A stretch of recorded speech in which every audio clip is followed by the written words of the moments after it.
Hello, Just Too Good here. Today we're taking a look at the LEGO Avengers Infinity War Bricktober pack, which was sent to me by Ash and Flash from Toys R Us Canada, which we don't have Toys R Us here, so this is not available yet in the United States. Be patient, but I wasn't too patient because I've been wanting this. And go check out Ash and Flash's channel, which is linked in the description. Oh man, I can't wait to take a look at all these figures individually. So here's all our figures. First we'll take a look at the exclusive Wang. And that's because Wang has never appeared in a LEGO set before. This is the first time we're getting him, which is quite unfortunate. I think he should have been in the Sanctum Sanctorum, so more people would get him.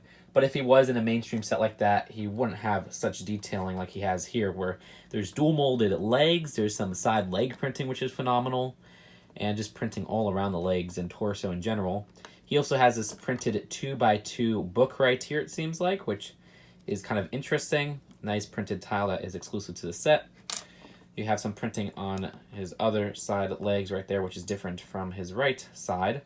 Some nice back torso printing, and his face print is pretty accurate to the character.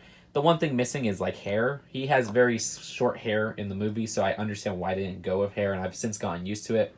Maybe I would have used Finn's hair from LEGO Star Wars or that slicked hair, but either way, this is a really good figure for what it is.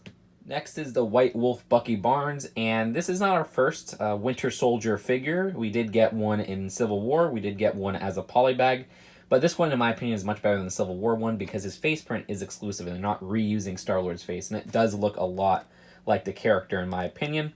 He has some nice side right arm printing right there, which I love the gold lining to that. The legs are fantastic as well, dual molded with some printing on the left leg side right here, which looks very detailed, and it just kind of continues from the front. They did a great job with that, just like a lot of the side printing in this set. He has an accessory, which is just one of those gun pieces that LEGO loves to use because it doesn't look too realistic. And some back torso printing there with an alternate face right here where he looks a little bit angry. Again, very useful figure who seemed to be missing from the Infinity War sets. Then we have a new Tony Stark. Of course, they had to shove a new Iron Man in here, but this version is pretty darn unique. It's his tracksuit with the Mark 50 armor underneath, or the nanotech armor underneath. There's some great printing on here with loads of different colors. I love the camouflage spots that use the silver.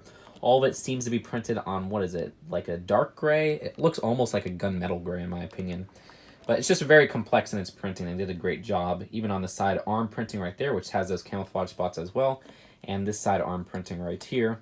His back torso has more of those spots and even a little hoodie. And they never really decided on a LEGO Tony Stark hair. They've used so many different ones. First they used the combed one of Mutt Williams in dark brown. Then they went with that same hairpiece in black. Now they go with this hairpiece in black. So you get that hairpiece in black, the spiky, sleepy head hair. And you can see his alternate face is another worried Tony Stark. It would have been cool to get a more unique expression because we do have a few worried Tony Stark expressions, but still, 2 new face expressions is very appreciated.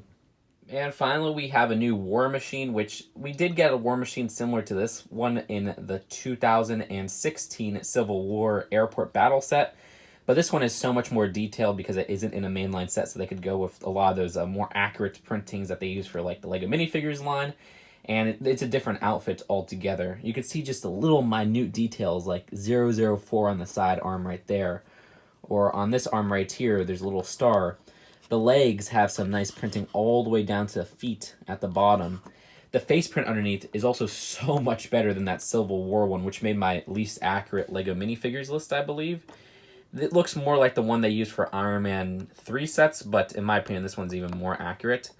Now this back face is freaking amazing. Love this. It's the heads-up display that they use on these suits with, of course, Rhodey underneath there. So doesn't that look so cool once you have this little mask up? It just looks fantastic. And they printed some red on that reddish-brown face, and just the detailing on there is fantastic. He also has his little turret as an accessory that kind of clips onto this little neck attachment, which you can see the blaster right at the front there. It's not like a stud shooter like they did with, I think it was the Civil War sets, or was it the Iron Man 3 sets? I don't remember. And if you remove that turret piece, you could get a better look at his back torso right there, which has even more great printing. They just did a phenomenal job with this minifigure. It's probably the most detailed of this whole set.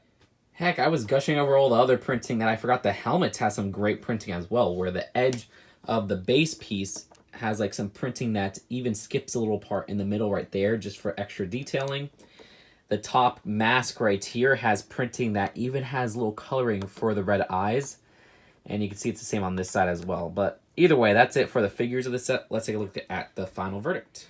So this is my favorite Bricktober pack, and even if you don't like Marvel superheroes, you gotta appreciate how detailed these figures are. There's printing in places they don't need to have printing. There's different colors on colors that look similar that just give it the extra detail, like the little camouflage spots on Tony Stark. War Machine might be one of the most detailed figures in any theme ever. Like, it's on the level of that one exclusive, I think it was a Silver Centurion polybag or something from the LEGO Marvel Superheroes line. They really went above and beyond with this. And the only bad thing about it is that it puts the retail sets to shame.